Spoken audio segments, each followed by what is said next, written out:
I felt just this pulse of like primal panic and fear. And I remember thinking to myself, there's something waiting on the stairs.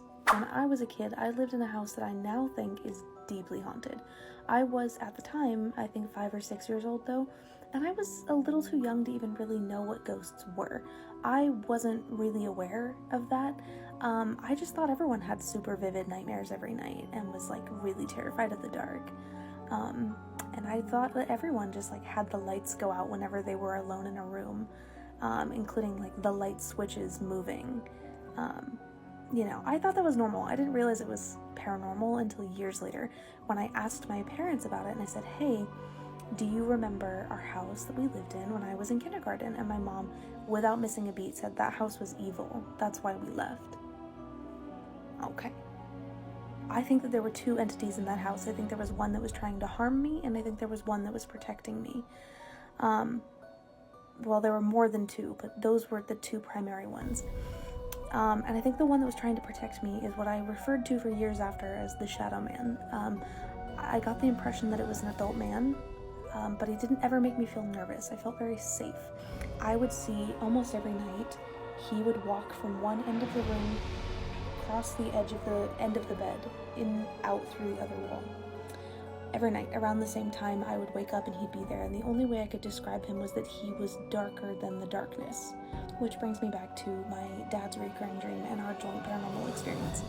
I was staying at his house for the weekend, and I went to say goodnight to him, and as soon as I walked out of his room, literally the moment I crossed the threshold out of his room and into the hallway, I felt just this pulse of like primal panic and fear. And I remember thinking to myself, there's something waiting on the stairs, and I was just so afraid.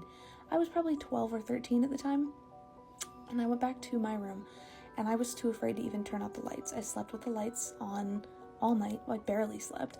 I remember laying on my back with the blankets pulled all the way up to my chin, just staring at the ceiling, motionless. I was too afraid to go to the bathroom. I was too afraid to turn off the light. I was just paralyzed with fear, and I didn't really know why. It had come so suddenly. The next night, night number 2, the same thing. The moment I leave his room, I feel this pulse of fear.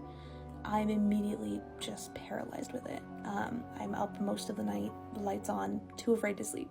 The third night, night number 3, in the middle of the night, I had finally gotten really sick of it, and because I remember the Shadow Man being protective of me as a kid, I remember thinking to myself, if you were ever real, I need you now. And instantly, I felt better. It was like I had never been worried. I was never afraid. I was completely fine. It's like that saying, isn't it? Like the devil and the angel on your shoulder. I think I'm pretty well wrong. But yeah, oh my god. Thank God she had someone there to like protect her. And especially like calling for him, and he was like making her feel better and making her feel less worried and stuff. But the fact like what 12-year-olds in bed, like hiding under the sheets, kind of too scared to even go to the bathroom. Go away, spirit. I don't like it. I can't watch these sorts of Thank God I'm watching this in the daytime at work, because I can't do this at home. Like, I'd be so scared.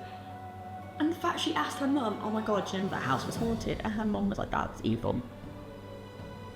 I'd Jimmy go, I'll go, no, bye. Oh my god, that's so scary.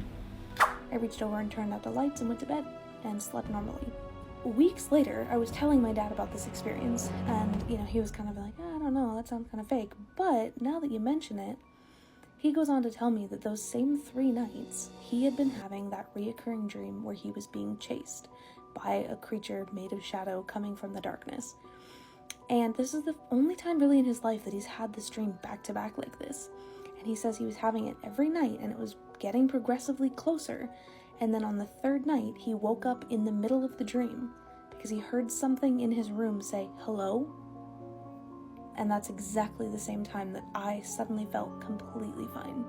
I like to think of myself as a fairly scientific-minded individual, and I know a lot of this is going to sound kind of crazy, but I've told these stories so many times over the years because I do remember them so vividly, and they impacted me greatly as a child. I don't know if it's paranormal. I don't know if it's just a weird coincidence. I don't know if it's a kid's imagination. I am not the authority on that one, but it is a very fun and spooky story that my dad to this day denies.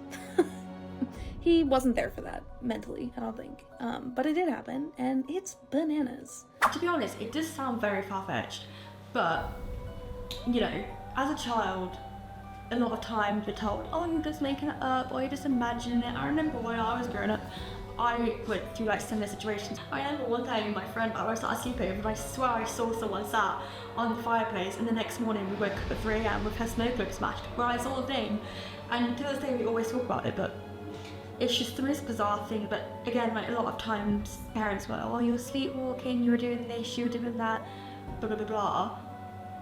And it's just crazy because it's like children can really like have a spooked impact on this. But yeah, oh my god.